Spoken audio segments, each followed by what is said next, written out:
praning ng mga napapadaan sa paupahang bahay na ito sa Bustos, Bulacan. Sementado at mukha namang bago.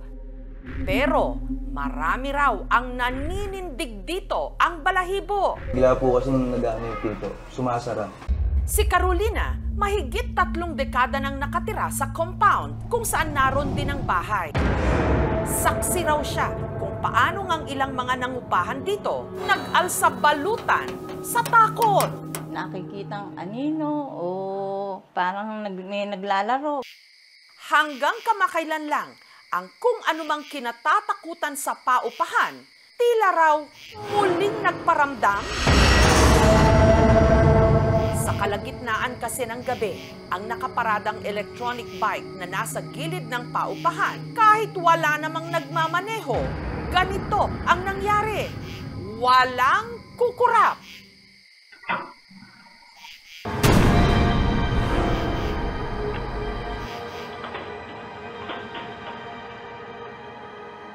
Kinabahan po at kinalibutan. Walang po kasi yan eh. Kundi po malfunction po nung e-bike, may multo po talaga.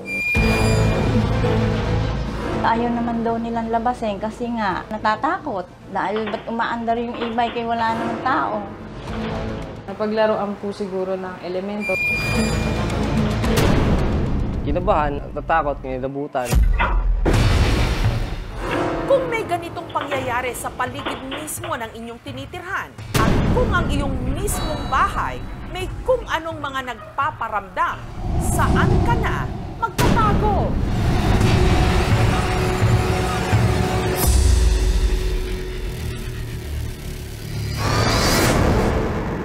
Ilang linggo rin daw na bakante ang paupahan hanggang nakursunadahan ito ni Vernie. Nagtengang kawali nga lang daw siya sa narinig niyang mga kwento sa apartment. Lalo't pasok ang renta nito sa kanyang budget, 7,000 pesos kada buwan. Malaki naman po siya. Nagandahan na rin po ako kasi malaki po yung pagkakaiba niya sa rent namin sa Manila. Bungalow house ito, gawa sa bato. At may 2 kwarto. Para makatipid sa pag-alis-alis ng bahay, si Vernie bumili ng e-bike. Magwa 1 year na po siya sa amin. Malaking bagay po siya sa amin. Naging matiwasay naman daw ang mga naunang buwan nila sa bahay. Pero kalaunan, may naramdaman na raw silang kakaiba. Pauwi kami dito sa bahay. Parang may tumingin po sa side mirror ko. Feeling mo ba na may sumilip? Dinededma ko na. Hanggang nitong July 17, ang tahimik nilang gabi nabulabog nung may narinig silang kalabog. Binaliwala po namin. So, ang expected po namin is yung gate. Kasi minsan po sinasara yan kapag 12 na para po walang makakapasok. Ang ingay, narinig din daw ng kapitbahay nilang si Jmar. Nanonood lang po ako sa sala ng movie po sa cellphone. May narinig po ako na tunog po sa labas, galing sa labas. Akala ko po magnanakaw kaya sinilip ko po. Kinilabutan daw si Jmar sa kanyang nakita.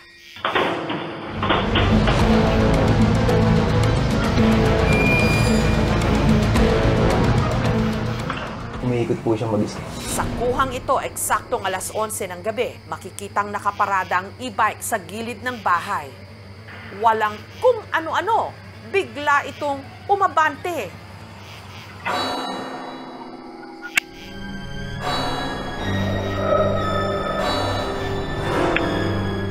Tumama pa sa bintana ng bahay.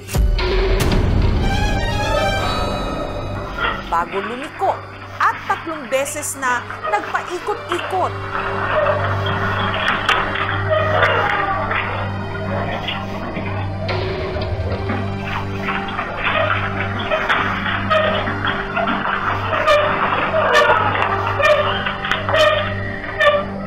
Bago tuluyang nawala sa camera.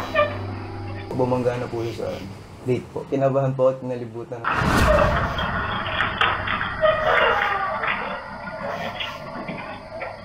Akala ko po nanloloko lang po siya. Sinilip ko po dyan.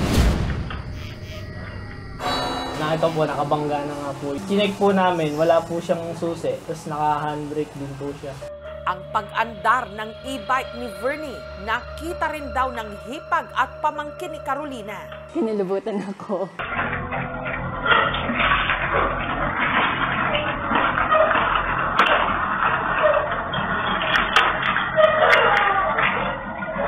Ayaw naman daw nilang labasin kasi nga natatakot. Dahil ba't umaandar yung e-bike kay wala naman tao. Dahil sa kakatwang insidente, mas lalo raw nagkakatakutan ngayon, lalo na sa loob ng bahay ni Vernie. Sa panganay ko pong babae, kada po inuutusan namin siyang maghugas ng pinggan. Hindi po siya mapalagay. Minsan daw po may nakabantay sa kanya, may tumitingin. Nagtataka na lang po ako, pero binabaliwala ko na lang.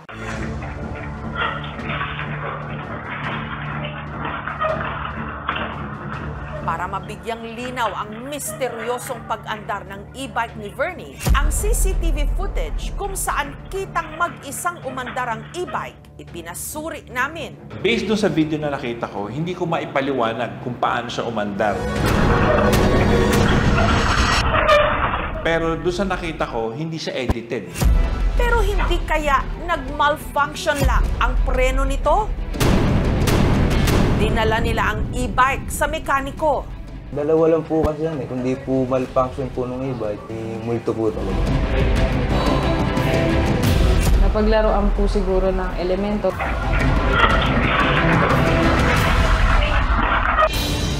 So, medyo kakaiba. Mabigat yung area. Kaya para mag-imbestiga, inimbitahan namin ang paranormal researcher na suki na ng ating programa, si Ed Caluag. Nakakahilo. Meron na bang nakakita ng parang shadow figure? Humanap na ng kasama sa loob ng inyong bahay. Yung entities natin, nahawakan po itong e-bike na to. Nagagalit po eh. Dahil ang nakakakilabot na resulta ng investigasyon,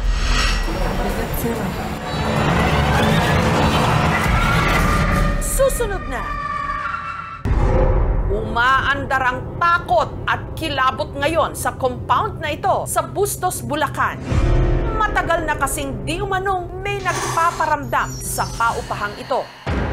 At kung ano man daw ang elementong ito, ang siya ring pinagsususpetsahan nilang nagpaandar sa e-bike ni Vernie kahit wala naman ditong nagmamaneho.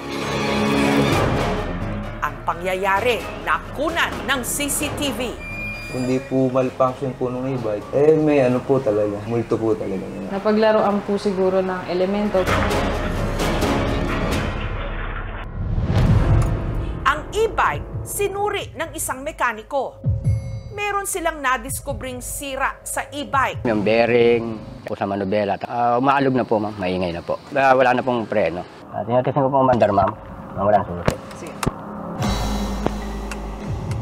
Ayaw po talaga. Pero hindi raw ito ang dahilan para umandar ang e-bike ng mag-isa. Baka naiwanan din naka-start tapos may nakalak po yung manubela. Minsan nagdolo ko din po kasi yung may mga throttle po. Kasi bago po kami matulog, chinecheck ko po yung mga susi namin na nakasabit po. Wala po akong naiwang susi doon. Samantala, para malaman kung may dapat nga bang katakutan sa paupahan, nag-imbestiga si Ed Caluag.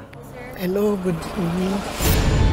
Nag-set up muna ang team ng tinatawag na REM o Radiating Electromagnetic Pod at Music Box para makasense ng energy. Dito sa part na to, medyo kakaiba. Mabigat yung area. Parang masusuka at saka parang sinasakal. Papasukin niya ang paupahan. Dito kaya, shy welcome? Nakakahilo.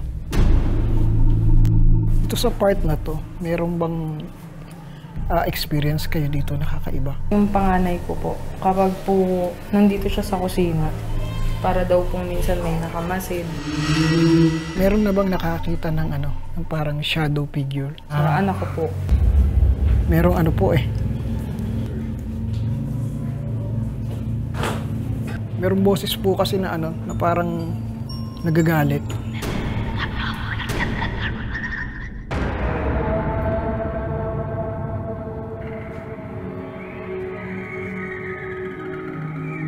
Ma'am, ka dito. Okay. Pikit kayo, ma'am. Meron bang pakaramdam na parang umiikot? Ganon? Opo. Bumibigat po yung dibdib. Bumibigat. Opo. Yun po kasi yung spot, no? Hindi po siya kaluluwa or elementals po ito. Nagagalit po eh. Biglang tumunog ang music box.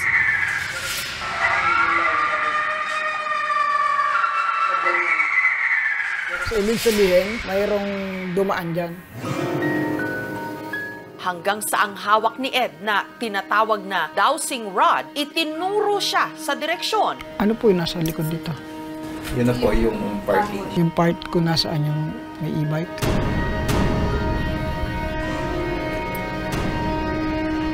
Yun po talaga eh. Yung entities natin, nahawakan po itong e-bike na to. Upo kayo dito. Bigat, sir. Sir, maiiyak na ako. Nagsagawa siya ng isang ritual. Anino siya at ang unang sinabi niya sa akin, bakit ka nandyan? Akin siya. Tingin ko may sinundan eh kasi may kiniklaim siya eh. Ibig sabihin, hindi siya nandito sa bahay na to mismo. Yung paggalaw ko ng e-bike, masasabi niyo po na pinagalaw ko ng anito. Siya yon kasi dahil gusto niyang magpapansin. Sa family naman, hindi po kayo dapat matakot, ma'am. The moment na natakot kayo, mas lalo nila kayong guguluhin. Ang ating mga bahay at ang paligid nito, lugar kung saan dapat tayo pinakaligtas mula sa anumang ating kinatatakutan. At kung sakaling tayo'y eeskapo, paano kung pati ang sasakyan bigla namang mag-isang gumagalaw ng ganito? Mapapausal ka na lang. God bless our home. Thank you for watching, mga kapuso. Kung nagustuhan niyo po ang videong ito, subscribe na sa GMA Public Affairs YouTube channel. And don't forget to hit the bell button for our latest updates.